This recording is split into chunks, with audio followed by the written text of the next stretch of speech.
तो भाई लोग कैसे हो आप लोग। तो स्वागत है फिर से मेरे इस चैनल पे। और इस बार मैं आप सबके रिक्वेस्ट से फिर से स्वैलोड स्टार को स्टार्ट करने वाला हूँ। तो ये एपिसोड 361 है जो कि पिछले वाले एपिसोड से शुरू होने वाली है।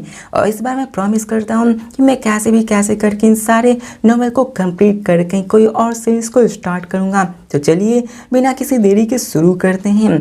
तो एपिसोड के पहले में हमने देख चुका था कि लू फेंग ने गोल्ड आर्मर को खरीद लिया होता है जो कि उसे बहुत ही महंगा पड़ा होता है, लेकिन फिर भी लू फेंग ने उसके फायदे को देखते हुए उसको खरीद लिया था। और प्राइमर के उस सिटी लीडर को भी लू फेंग के इस खरीदने वाली बात का पता चल गया था, लेकिन उन्हें विश्वास नहीं हो रहा था कि लू फेंग उसके पीछे की मिस्ट्री को सुलझा पाएगा या फिर नहीं। तो चलो एपिसोड की शुरुआत यहीं से करते हैं। अब लू फेंग उस गोल्ड आर्मर खरीदने के बाद वहाँ पे होंग एलायंस से निकल जाता है और यहाँ पे उसे अपने 26 तारीख को कैंप पे वहाँ पे पहुँचना था। और वहाँ पे जाने के लू फेंग को 3 दिन में जाना पड़ता, क्योंकि 3 दिन बाद लू फेंग का जो डिलीवरी होने वाला था गोल्ड आर्मर का वो वहाँ पहुँच जाता। बताया जाता है कि यांजी मेन कॉन्टिनेंट वहाँ पर जाने में भी लू फेंग को कई महीनों का टाइम लग जाता, यहाँ तक कि कई सालों तक का समय लग जाता। लेकिन लू फेंग उस आर्मर के प्रति बहुत ही एंजियस था, उसे पाना चाहता था, उसके पावर को यूज करना चाहता था। इसलिए यहाँ पे उसने नानसी यूथ द्वारा जितनी भी चीज़ें चुराई गई होती है लू फेंग उन सबको बेच देता है। और वहाँ पे जितने भी पैसे होते हैं 26 कैंप में आने वाले थे, इसलिए लू फेंग को वहाँ जितनी जल्दी हो सके जाना पड़ता। अब लू फेंग के पास अपनी स्टार ईटिंग प्लांट की गॉड कंट्री टेलीपोर्टेशन टेक्निक मौजूद थी, इससे लू फेंग अपने उसी star eating plant God country के टेलीपोर्टेशन टेक्निक को यूज करके वहाँ पे जल्दी से पहुँच जाता है। और यहाँ पे वो कैंग बर्न स्टार जो कि वही यांजी मेन कॉन्टिनेंट के बगल होता है वहाँ पे टेलीपोर्ट करता है। अब लू फेंग को डार्क यूनिवर्स से ट्रैवल करते हुए 2 दिन हो जाते हैं। वहाँ पे 2 दिन में लू फेंग 26 गेम 7 बैटलफील्ड में पहुँच जाता है। और अब फिर हमें सीन चेंज कर वहीं के ट्रांसपोर्टेशन पाथवे 26 कैंप को दिखाया जाता है, जहाँ पे लीडर जो कि नए रिक्रूट्स को अपने अंदर भर्ती करते थे वहीं का लीडर होता है जो कि एक अनडाइंग बंदा होता है। और यहाँ पे वो उन सारे रिक्रूट्स बंदी को देख कर कहता है कि यहाँ पर आखिर इतने कम बंदे कैसे हैं। अब रूल के मुताबिक देखा जाता है कि वहाँ पे कम से कम 100 सेक्टर लॉर्ड्स के बंदे होते हैं, वहाँ पे कई सारे डोमेन लॉर्ड्स और यूनिवर्सल लेवल्स के भी बंदे होते हैं और उन सब की संख्या कम से कम 1000 में ही होती है। लेकिन यहाँ पे देखा जाए तो सिर्फ 1000 होते हैं डोमेन और यूनिवर्सल लेवल के, लेकिन यहाँ पे 10 सेक्टर लॉर्ड्स के ही बंदे होते हैं जबकि होने चाहिए 100 बंदे। अब दिखाया जाता है तभी वहाँ पे एक फॉर्मलेस प्रेशर चाहता पड़ने लगता है और जो अनडाइंग बंदा होता है उन सभी का लीडर वहाँ पे उसका भी चेहरा पीला पड़ जाता है, क्योंकि उसके सामने कोई और नहीं अपना लू फेंग सिल्वर आर्मर और सिल्वर विंग में आ चुका होता है। और यहाँ पे लू फेंग के अंदर से जो प्रेशर निकल रहा होता है वो बहुत ज़्यादा पावरफुल होता है, जिसकी प्रेशर के कारण तो अनडाइंग के भी खड़े होने में मुश्किल हो रही थी। अब उसे देखकर उस अनडाइंग को लगता है कि यहाँ पर एक एम्पायर लेवल का बंदा आ चुका है, क्योंकि उसे लू फेंग के बारे में उतना नहीं पता था, उसके पावर लेवल के बारे में नहीं पता था, वो सिर्फ उसके पावर लेवल और उसके प्रेशर से महसूस करके ये बता पा रहा था। और यहाँ पे वो कहता है कि यहाँ पे एक एम्पायर मौजूद है, वही सोचूं कि आज इतने कम बंदे क्यों आए हुए हैं। अब यहाँ पे हमें बताया जाता है कि कैंगलन स्टार में सेक्टर लॉर्ड्स और डोमेन लॉर्ड्स लेवल और यूनिवर्सल लेवल बंदे को कोई भी इंतजार नहीं करा सकता, लेकिन सामने वाला एम्पायर है तो उसके विरुद्ध भी कोई नहीं जा सकता। अब अनडाइंग बिंग लू फेंग को लॉर्ड कह के पुकारता है, उसका वेलकम करता है। अब लू फेंग कहता है कि मैं जानता हूँ मुझे कहाँ जाना है, जिसके बाद लू फेंग उसी रास्ते से अपने वहाँ कैंप की ओर निकल पाता है। यहाँ पे सब लोग वहाँ पे स्माइल करने लगते हैं। चेंज कर हमें लू फेंग को दिखाया जाता है जो कि वहां पे उसी कैंप में अपनी विला के पास आ चुका होता है। और यहाँ पे लू फेंग को गए हुए बहुत टाइम हो चुका था, इसलिए कोई भी लू फेंग को नहीं देखा होता है। अब लू फेंग आकर कहता है कि मेरे पास 2 यूजुअल प्रैक्टिसेस हैं जो कि स्पेस को डिस्ट्रीब्यूट करता है। और लू फेंग इन्हीं सब के बारे में सोच रहा होता है, लेकिन तभी वहां पे एक और वॉइस आती है जो कि यांग को बुलाता है। यांग आप लोग भूल गए होते हैं, तो यहाँ पे लू फेंग का कैंप में नाम यांग होता है। अब दिखाया जाता है कि लू फेंग उसी डायरेक्शन में देखता है जहाँ से वॉइस आ रही होती है। तो वो 100 किलोमीटर दूर माउंटेन पीक पे होता है जहाँ पे एक बंदा बैठा हुआ होता है। लू फेंग उसको देखकर पहचान जाता है कि ये कोई और नहीं जीमा होता है। अब जीमा कोई और नहीं, लू फेंग जब यहाँ आया होता है तो वहाँ पे लू फेंग को एक ऐसे बंदा मिल चुका होता है जो कि उसी के विला के बगल में होता है। अब ये विला सिर्फ एम्पर लेवल अनडाइंग बैंक को ही मिलता है जो कि बहुत ज़्यादा पावरफुल होते हैं। अब दिखाया जाता है उस बंदे को जहाँ पे वो कहता है कि तुम्हें बहुत ही लंबा टाइम हो गया यहाँ पे आने के लिए, और वो कहता है कूटू वो अभी स्टार टावर में मौजूद है। जिसके बाद लू फेंग की तरफ देखने लगता है। अब यहाँ पे कोई भी दूसरे आइलैंड पे नहीं जा सकता क्योंकि सबका अलग अलग आइलैंड होता है। यहाँ पे लू फेंग उससे बातें करने लगता है। अब दिखाया जाता है सीमा को जो कहता है कि यहाँ पे तुम्हें लौटे हुए 1 साल से भी ज़्यादा हो गया है। तो लू फेंग कहता है कि मुझे बस कुछ काम आ गया था इसलिए यहाँ पे मैं इतने देर लग गया। अब यहाँ पे वो दोनों बात करने लगते हैं। और अब फिर दिखाया जाता है कि लू फेंग जब वहाँ कैंप में आता है तो वहाँ पे लू फेंग के कई सारे एम्पर फ्रेंड्स बन चुके होते हैं और यहाँ पे लू फेंग से बोलते कि याम तुम्हारे ये ब्लैक आर्मर विंग्स और ये सारे आर्मर अब सिल्वर कलर के क्यों हो गए हैं। तो लू फेंग हंसते हुए कहता है कि मेरे आर्मर का कलर ऐसे ही चेंज होते रहता है, देखना उस बार ब्लैक था तो अभी सिल्वर हो गया है, तो इस बार सिल्वर से देखना गोल्डन हो जाएगा। तो ये सुनकर सभी लोग हंसने लगते हैं। अब लू फेंग का ये आर्मर अपने आप चेंज नहीं होता है, वो अपने आर्मर को अपग्रेड करता है। जैसा कि अभी लू फेंग ने सिल्वर आर्मर से गोल्ड आर्मर में अपग्रेड करेगा जो कि पहले वाले आर्मर से बहुत ज़्यादा स्ट्रॉन्ग होगा। तो अब फिर हमें सीन चेंज कर उसी कैंप का दिन दिखाया जाता है जहाँ पे लू फेंग का पहला दिन होता है और लू फेंग वहाँ पे कई सारे virtual verse company delivery department से सामान आया होता है जो कि लू फेंग ने उससे मंगाया होता है। अब दिखाया जाता है कि जब लू फेंग दूसरे दिन कैंप में होता है तो वहाँ पे लू फेंग का गोल्ड आर्मर भी आ जाता है और स्टाफ मेंबर आइलैंड के बाहर लू फेंग को कंफर्म करता है कि आपने जो ऑर्डर किया था वो आ चुका है, इसलिए आप अपनी आइडेंटिटी को कंफर्म कर लीजिए। तो लू फेंग भी अपनी आइडेंटिटी को कंफर्म कर लेता है जिसके बाद वो एम्प्लॉय वहां से चला जाता है। अब लू फेंग अपने वर्ल्ड एनर्जी को यूज करके उस रिंग को अपने अंदर रख लेता है जिसमें यह गोल्ड आर्मर था। अब जब वो एम्प्लॉय आया ही होता है 26 कैंप में तो उसी वक्त लू फेंग की बॉडी का हर एक सेल उछलने लगता है, एक्साइटेड हो जाता है। लू फेंग को इसी बात से पता चल जाता है कि ये ट्रेजर आ चुका है। अब यहाँ पे लू फेंग कहता है कि मुझे चेक करने की ज़रूरत भी नहीं है क्योंकि मुझे यहाँ पे सब कुछ पता हो गया था, मुझे फील हो चुका है। और अब फिर हमें सीन चेंज कर दिखाया जाता है लू फेंग को जहाँ पे उसकी पूरी की पूरी बॉडी शेक हो रही होती है, उसको बहुत ही ज़्यादा थ्रिलिंग महसूस हो रही थी। और लू फेंग कहता है कि 5 बिलियन मिक्स्ड एलिमेंट्स। अब भूल गए हो कि मिक्स्ड एलिमेंट्स क्या होता है, तो ये भी यहाँ की करेंसी है। अब लू फेंग यहाँ बताता है कि अब सिल्वर आर्मर की बात ही क्यों ना की जाए, अगर उसके सोल और फिजिकल अटैक्स को रोकने की बात की जाए तो वो पूरे के पूरे अटैक का 90% को डिफ्यूज कर देता था और 10% को मुझे सहना पड़ता था। यहाँ ये इतना है कि आराम से एम्पर भी बैंकक्रप्ट हो जाएगा, उसके पास भी इतने पैसे नहीं होंगे। और अब फिर लू फेंग कहता है कि ये जरूर 50 बिलियन ही क्यों ना होता, मैं इस आर्मर को जरूर खरीदता, ये तो सिर्फ 5 बिलियन का ही है। और अब फिर लू फेंग उन सबको चेक करने लगता है। लू फेंग बहुत ज़्यादा एक्साइटेड होता है, फिर वहाँ से अपने क्वार्टर्स में जाता है जिसके बाद वो गोल्डन हॉर्न बीस्ट के इंटरनल वर्ल्ड में चला जाता है जहाँ पे वो गोल्ड आर्मर को भी लिया होता है। और अब फिर हमें सीन चेंज कर लू फेंग के इंटरनल वर्ल्ड को दिखाया जाता है जो कि बहुत ज़्यादा बड़ा होता है और वहाँ दिखाया जाता है वास्ट ग्रासलैंड को जहाँ पे एक बहुत बड़ा पहाड़ जैसा गोल्डन हॉर्न बीस्ट होता है जहाँ पे जैसे लू फेंग अंदर उस गोल्ड आर्मर को लेके जाता है वो उसी वक्त अचानक से खड़ा हो जाता है क्योंकि यहाँ पे वो भी अपने उसी second manual of nameless manual को पढ़ रहा होता है जिसके कारण उस गोल्डन हॉर्न बीस्ट की बॉडी में भी थ्रिलिंग महसूस होने लगती है। वो भी आराम से उस गोल्ड आर्मर को महसूस कर पा रहा था और दिखाया जाता है कि वहाँ पे 8 metre tall golden armour appear हो जाता है और बीस्ट को दिखाया जाता है जैसे ही वो गोल्डन आर्मर को देखता है वो जोर से हाउल करता है और उसमें से बहुत ज़्यादा पावर निकलने लगती है। और दिखाया जाता है कि वहाँ पे वो डिसेंडिंग आर्मर वो एक बहुत ही स्ट्रॉन्ग फोर्स से टकराता है जिसमें से कई सारे गोल्ड लाइट निकलने लगती है और वो गोल्ड लाइट बीस्ट की बॉडी में अंदर जाने लगते हैं जिसके कारण बीस्ट के अंदर कई सारे थ्रेड्स मौजूद होते हैं, वो उसके हर एक सेल में निकलने लगते हैं, उसके हर एक सेल में जाकर उसको पावर महसूस करने लगते हैं। दिखाया जाता है ब्लैक क्लॉथर लू फेंग को जो कि मोसा क्लासमैन का लू फेंग होता है और वो सामने देख कर कहता है कि ये सरप्राइजिंग है, मैंने जैसा गेस किया था ये वैसा ही है, ये उन दोनों पहले वाले आर्मर से बहुत ही ज़्यादा पावरफुल है और उसका लेवल भी आगे है और ये जरूर ना जरूर किंग आर्मर होगा।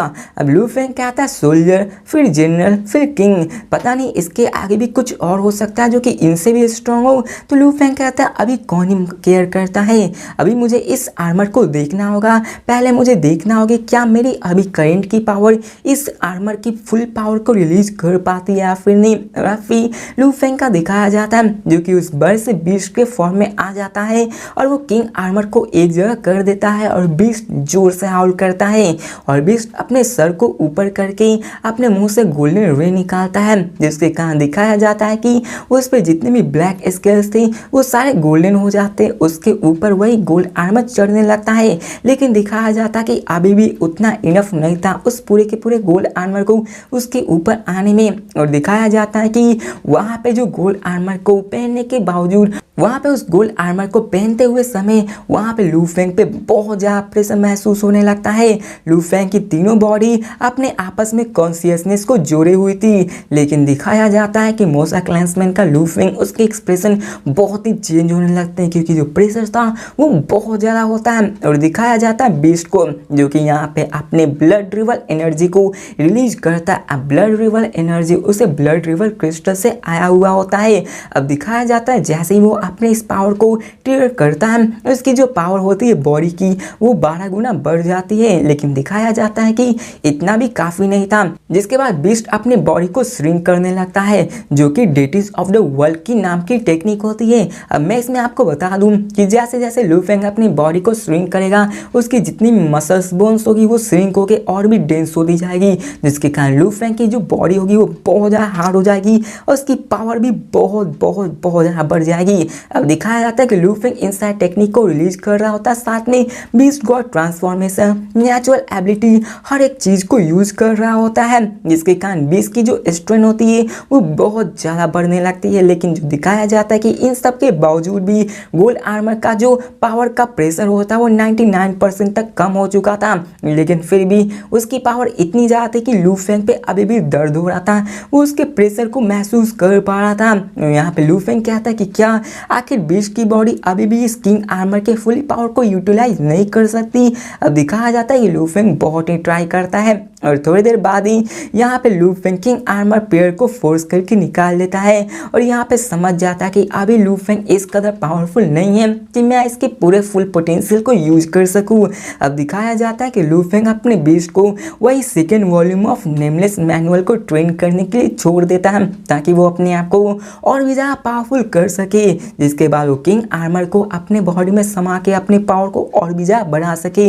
अब दिखाया जाता है किसी के साथ वो उसको ट्रेनिंग में लगाया होता है और वो अपने शिप को लेके यानी मेन कंटेंट की ओर भी बढ़ जाता है ताकि वो अपने आप को ट्रेन कर सके। अब लू फेंग यहाँ पे अपनी तीनों बॉडी के साथ बहुत सारी चीज़ें कर रहा था। पहले तो वो लॉ को स्टडी कर रहा था, फिर मून पॉलिसी को स्टडी करने लगा, जिसके बाद वो अपने सेकेंड वॉल्यूम को भी स्टडी कर रहा था। जिसके साथ साथ लू फेंग यहाँ हंट पे भी जाया करता था, जाता था, सबको मारकर आता था। अब लू फेंग के लिए हंट का खेल बहुत ही आसान हो चुका था क्योंकि वहाँ पे कोई भी ऐसा नहीं था जो कि लू फेंग को मार सके। अब दिखाया जाता है कि उसके अर्थ बॉडी के पास सिल्वर आर्मर और सिल्वर विंग्स भी आ चुके थे, जिसके कारण लू फेंग को इतना ज़्यादा पावरफुल बना चुका था कि पूरे के पूरे यांजी कॉन्टिनेंट में लू फेंग का ही नाम होता है जो कि यांग होता है, जिसके पास एम्परर स्ट्रेंथ होती है। और यहाँ पे लू फेंग मतलब यांग से कोई भी निपटना नहीं चाहता होगा। अब दिखाया जाता है कि पलक झपकते ही 30 साल पास हो जाते हैं जो कि बहुत ज़्यादा है, लेकिन इस सीरीज में ऐसे साल पास होने वाले हैं जैसे आपको पता ही नहीं चलेगा।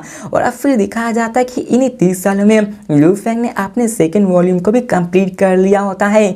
और लू फेंग जब अपने सेकेंड वॉल्यूम को अनलीज करने के बाद देखता है कि उसकी पावर 10,000 सेक्टर लॉर्ड के स्ट्रेंथ के बराबर हो चुकी होती है। लू फेंग कहता है कि मुझे अभी भी विश्वास नहीं होगा कि अगर मैं किंग आर्मर को अभी भी फुली यूटिलाइज न कर सकूं। जिसके बाद लू फेंग फिर से वही प्रोसेस अपनाता है, वो इंटरनल वर्ल्ड में जाता है और उसके सामने बीस्ट फिर से आता है जो कि फिर से किंग आर्मर पेयर को अपने बॉडी के अंदर मेल्ट करने की शुरुआत कर देता है। अब दिखाया जाता है कि उसने अपने बॉडी को फिर से श्रिंक कर लेता है जो कि बीस्ट गॉड के जैसे ही होता है। और एक ही झटके में लू फेंग अपने सारी की सारी स्ट्रेंथ को यूज करके अपने स्ट्रॉन्गेस्ट फॉर्म में आ जाता है, जिसके बाद वो गोल्ड में कंप्लीटली कवर हो जाता है। और लू फेंग अपने लिमिट को पुश करते हुए कहता है कि मुझे अपने आप को और भी पुश करना होगा, इस बार मुझे सक्सेसफुल होना ही है। अब बताया जाता है कि जब लू फेंग की पावर 10,000 सेक्टर लॉर्ड की स्ट्रेंथ होती है, जब लू फेंग ने अपने पावर को पुश किया, जिसके बाद उसके ऊपर जो गोल्ड आर्मर आ गया, जिसके कारण उसके पास total 1 lakh sector lord strength आ जाती है। और ये किंग आर्मर बहुत ही ज़्यादा इनक्रेडिबल था, जिसको देख के लू फेंग हंसने लगता है और कहता है कि अब यानजी मेन कंटेंट में मुझे किसी से डर नहीं है, मेरे पास जो बॉडी है वो आराम से 1 लाख सेक्टर लॉर्ड्स लेवल के बंदे को आराम से संभाल सकता है। यहाँ तक कि बात हो पावर फिजिकल और सोल में भी, तो आराम से इन सबको ब्लॉक कर सकता है। यहाँ तक कि वो पाइनेकल एम्पर के भी अटैक को 90% तक डिफ्यूज कर सकता है। और डिफेंस के मामले में किंग आर्मर जनरल आर्मर से बहुत ज़्यादा स्ट्रॉन्ग हो चुका था। अब दिखाया जाता है कि 189 ईयर जब लू फेंग को यानजी मेन कॉन्टिनेंट में हो चुके थे। अब बताया जाता है कि इसी कॉन्टिनेंट के किनारे में यहाँ पे एक बहुत ही बड़ा पहाड़ होता है, जो कि मिलियंस ऑफ किलोमीटर रेंज में फैला हुआ होता है। और वहाँ पे एक सिल्वर आर्मर बंदा होता है, जिसके हाथ में एक विंग यूथ होता है। और वहाँ पे वो बड़बड़ाते हुए कहता है कि यहाँ पे आप मेरे लिए कोई गुड न्यूज़ लिए होंगे, आप यहाँ पे मेरा कोई समय बर्बाद करने के लिए नहीं बुलाए होंगे। तो वहाँ पे एक और बंदा आ चुका होता है और यहाँ पे वो यूथ खड़ा होकर कहता है कि ये आ गया। अब यहाँ पे कोई और बंदा नहीं है, यहाँ पे यांग होता है, मतलब लू फेंग होता है। अब यहाँ पे नाइट एम्पर आपको नहीं पता तो यहाँ पे लू फेंग का दोस्त ही समझ लो, जो कि आप इसके बारे में और भी अच्छे से जानने लगोगे। अब यहाँ पे वो दोनों बात करते हैं। अब लू फेंग को भी दिखाया जाता है, जिसकी आंखों से भी लाइटनिंग निकल रही होती है, उसके अंदर से बहुत ही टेरिफाइंग एनर्जी निकल रही होती है, और उसके अंदर से 20 गॉड ब्लड लाइन की भी पावर निकल रही होती है। और इसी कारण लू फेंग अपने 20 गॉड ट्रांसफॉर्मेशन को हर समय एक्टिव कर सकता है, जिसके कारण लू फेंग की जो प्रेशर थी वो भी सबको महसूस हो पा रही थी। अब लू फेंग उसके सामने देखते हुए कहता है कि बोलो आखिर तुमने मुझे यहाँ पे क्यों बुलाया है। अब यहाँ पे वो कहता है कि आखिर ऐसी क्या बात है जो तुम वर्चुअल यूनिवर्स में मुझे नहीं बता सकते हो, बल्कि मुझे यहाँ पे पर्सनली बुलाया है। तो यहाँ पे नाइट एम्पर कहते हैं कि एक बहुत ही बड़ा न्यूज है, बड़ा नहीं बोल सकते हैं अच्छा न्यूज है। तो लू फेंग क्यूरियस होकर पूछता है कि कैसा न्यूज है। अब यहाँ पे हमें बताया जाता है कि लू फेंग और यहाँ पे नाइट एम्पर कैसे दोस्त बने होते हैं। अब यहाँ पे नाइट एम्पर ह्यूमन रेसेस में से आते हैं, जो कि पाइनेकल एम्पर है, और उनके पास टेलीपोर्ट करने की भी एबिलिटी है, जो कि बहुत ही ब्रूटल है और कोई भी उनको पहचान नहीं सकता आसानी से। लेकिन जब भी यहाँ पे स्ट्रेट फॉरवर्ड होते हैं, इनसे मसला लेना इतना भी आसान नहीं है। अब लू फेंग भी इसके साथ फाइट कर चुका होता है, और यहाँ पे इन दोनों के फाइट के दौरान ही इन दोनों की दोस्ती हो चुकी होती है। और यहाँ पे हमें नाइट एम्पर को दिखाया जाता है, जो लू फेंग से कहते हैं कि मैं जानता हूँ कि तुम बहुत ही स्ट्रांग हो और तुम्हारी इंस्टेंटेनियस स्पीड बहुत ज़्यादा फास्ट है, और यहाँ तक कि मैं टेलीपोर्ट भी कर सकता हूँ, लेकिन जब तक मैं तुम्हें पंच करता तब तक तुम उसको डॉज कर जाते हो। और मुझे पता है कि जब तक तुम्हारे सामने कोई सोल प्रोफिशिएंट वाला बंदा ना हो, तब तक वो तुम्हें बहुत ही मुश्किल से हार्म कर सकता है। और अब फिर यहाँ पे और भी बातें होती है जो बकवास होती है, इसको मैं स्किप करता हूँ। जिसके बाद नाइट एम्पर बहुत ही कॉशियस होते हुए लू फेंग से कहते हैं कि चलो यहाँ पे केव के अंदर चल के बात करते हैं। तो लू फेंग स्माइल करते हुए कहता है कि इतना कॉशियस, और वहाँ पे लू फेंग को एहसास हो जाता है कि वो बहुत ही सीरियस बात करने वाले हैं, जो कि किसी और को नहीं पता होना चाहिए। और अब फिर में सीन चेंज कर केव के अंदर का सीन दिखाया जाता है, जहाँ पे वो दोनों बैठ जाते हैं और नाइट एम्पर लू फेंग से कहते हैं कि क्या तुम्हें यानजी कॉन्टिनेंट के लेजेंड के बारे में पता है। तो यहाँ पे दिखाया जाता है कि वो बोलते हैं कि चलो हम लोग मेंटली कम्युनिकेट करते हैं, हो सकता है कि यहाँ पे कई सारे वॉरियर्स जिनके पास हमसे भी ज़्यादा एडवांस स्कैनर्स हो, वो हमारी बातों को सुन सके। तो यहाँ पे लू फेंग कहता है कि यानजी मेन कंटेंट का लेजेंड, और वो कहता है कि क्या तुम सैक्रिफाइसल टावर के बारे में बात कर रहे हो। तो नाइट एम्पर कहते हैं हाँ तुमने सही कहा, इस 7 बैटलफील्ड में कई सारे मिस्टीरियस पैलेसेस भी मौजूद है, जैसे कि यानजी मेन कंटेंट और स्टार टावर, जो कि कई सारे बैटल रीजन्स में मौजूद है। और वहाँ उन सब के अंदर भी लेजेंड्स मौजूद है, जैसा कि मेन कंटेंट में सैक्रिफाइस स्टैचू मौजूद है। अब इनसाइड ट्रिलियंस ऑफ ईयर्स में कोई तो फुल्ली सड़ चुके हैं, वो सब गायब हो चुके हैं, लेकिन अभी कुछ भी बाकी है। और यहाँ पर बहुत तो डिस्कवर भी नहीं हुए। तो लू फेंग कहता है कि हाँ, मैंने इन सब के बारे में सुना है और मैंने ये भी जाना है कि जब 7 बैटलफील्ड पहले ओपन हुआ था तो यहाँ पे 4 पाइनिकर रेसेस आए हुए थे और पूरे के पूरे एरिया में ही बैटल रीजन छिड़ चुका था, जहाँ पे कई सारे मेन कंटेंट के बंदे को आपस में भिड़ना पड़ गया होता है और यहाँ पे बहुत ज़्यादा खून खराबा भी हुआ था। तो यहाँ पे वो कहते हैं कि हाँ, तुमने सही कहा। और यहाँ जी मेन कंटेंट तो अपने सैक्रिफाइसल टावर के लिए ही जाना जाता है। जिसके बाद लू फेंग कहता है कि हाँ, तुमने सही कहा, यहाँ तक कि उन सब की कंस्ट्रक्शन इतनी ज़्यादा मिस्टीरियस है कि नाइट की गॉड एनर्जी से भी उन सबको डिटेक्ट नहीं किया जा सकता। हमारे स्कैनर्स भी उन सबको नहीं डिटेक्ट कर सकते हैं और अभी तक जितना मुझे पता है 10 टावर्स डिस्कवर हो चुके हैं। तो लू फेंग स्माइल करते हुए आगे कहता है कि क्या तुमने किसी टावर को डिस्कवर किया है? तो नाइट एम्पायर के एक्सप्रेशन सीरियस हो जाते हैं और कहते हैं हाँ। तो ये सुनकर लू फेंग सडनली खड़ा हो जाता है और कहता है डैम, क्या तुम मुझे सच कह रहे हो ना, झूठ तो नहीं ना कह रहे हो? क्या तुम इतना लकी हो सकते हो? तो नाइट एम्पायर कहते कि नहीं, मैं झूठ नहीं बोल रहा हूँ। तो लू फेंग उसकी तरफ देखकर कहता है कि तो आखिर यहाँ चल क्या रहा है? हम लोग यहाँ पे बहुत ही अच्छे दोस्त हैं, लेकिन ये सैक्रिफाइसर टावर्स यहाँ सर्वाइवल बेसिस के लिए बने हुए होते हैं, जहाँ पे लोग अगर खतरे में आते हो तो छुप सकते हैं। तो यहाँ पे कोई भी बंदा उसको नहीं ढूंढ सकता और सबकी जितनी भी प्लेसेस है उन सबकी अलग अलग कहानियाँ हैं और इन सारे सैक्रिफाइसर टावर्स में कई सारे ट्रेस भी मौजूद हो सकते हैं। तो नाइट एम्पायर स्माइल करते हुए कहते कि हाँ, तुमने सही कहा, हम लोग दोस्त भी हैं, लेकिन फिर भी ये शेयर करने की ज़रूरत नहीं है। यहाँ पे मैं तुम्हें यहाँ इनवाइट इसलिए कर रहा हूँ क्योंकि तुम उड़ने में और भागने में और डॉजिंग करने में बहुत ही अच्छे हो। अगर यहाँ पे स्पेस लॉकडाउन भी हो गया तो यहाँ पे हम तुम्हारी स्केपिंग एबिलिटी को यूज़ करके वहाँ से निकल सकते हैं और मैंने तुमसे फाइट करके इन सब के बारे में पता लगा लिया है कि तुम्हारी जो फ्लाइंग एबिलिटी वो बहुत ज़्यादा इंप्रेसिव है। तो लू फेंग भी स्माइल करता है, जिसके बाद नाइट एम्पायर कहते हैं कि मैं तुम्हें इन सब के बारे में डिटेल में बताता हूँ। जहाँ पे वो कहता है कि मैं एक दूसरे रेस के एम्पायर से फाइट कर रहा था, जो कि एक बहुत ही गहरे केव में जाके छिप चुका था। अब देखा जाए वो मुझसे कमजोर था, लेकिन फिर भी वो हाई एम्पायर में आया करता है और यहाँ पे एक एम्पायर को मार पाना इतना भी आसान नहीं है। अब जिसके बाद वो बताता है कि जब हम लोग फाइट कर रहे थे तो वहाँ की जमीन कोलैप्स हो गई थी और वहाँ पे स्पेस भी कट चुका था हमारी फाइट की वजह से और वहाँ पे वो बहुत ही इंजर हो चुका था और वो भागने ही वाला था, लेकिन तभी वहाँ पे टावर का डिस्कवरी हो चुका था। अब ये टावर इतना मिस्टीरियस था कि यहाँ पे नाइट भी ब्रेक नहीं कर सकता, इसको डिटेक्ट नहीं कर सकता है। और अब फिर यहाँ पे वो कहता है कि हम दोनों को पता चल गया था कि यहाँ पे टावर मौजूद है और यहाँ पे उसके अंदर जाने के लिए तालिस्मान की ज़रूरत होती है और हम दोनों फाइट करने लगे उस तालिस्मान को लेने के लिए। अब यहाँ पे उसके पास एडवांटेज आ चुका था क्योंकि वो पहले जा चुका था, लेकिन यहाँ पे मैं स्ट्रॉन्ग था तो मेरे पास भी एडवांटेज था।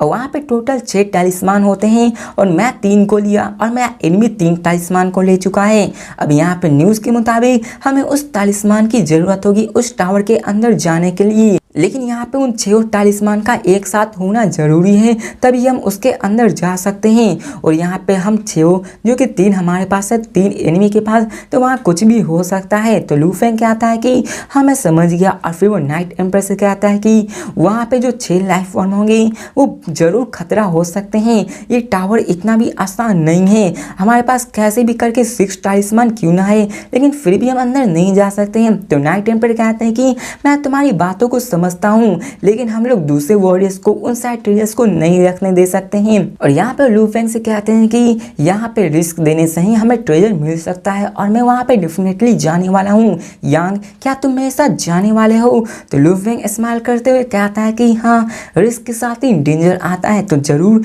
मैं वहाँ पे जाने वाला हूँ। लू फेंग भी अपने सर्वाइवल एबिलिटी पे बहुत ही कॉन्फिडेंट था। लू फेंग अपने इतिहास के बारे में जान चुका था और उसे पता था कि सैक्रिफाइसल टावर में जाना और वहाँ पे ट्रेजर लेना इतना भी आसान नहीं था। जिसके बाद नाइट एम्पायर कहते चलो मुझे फॉलो करो, मुझे पियर्सिंग टाइगर एम्पायर से भी बात करनी है। तो लू फेंग क्यूरियोसिटी से पूछता है कि क्या पियर्सिंग टाइगर एम्पायर से, जिसके बाद वो कहता है कि चलो चलते हैं। जिसके बाद नाइट एम्पायर और लू फेंग वो दोनों एक साथ टेलीपोर्ट हो जाते हैं और अभी वो पियर्सिंग टाइगर के पास जा रहे हैं। तो भाई लोग इसी के साथ ये वीडियो भी खत्म होती है। तो मिलते हैं नेक्स्ट में, तब तक के लिए बाय। और हर एक एपिसोड 1 घंटे बाद आने वाली है और टाइमिंग बता दूँ 5, 6, 7 यही रोज की टाइमिंग होने वाली पहले जैसे ही। तो चलो मिलते हैं नेक्स्ट एपिसोड में।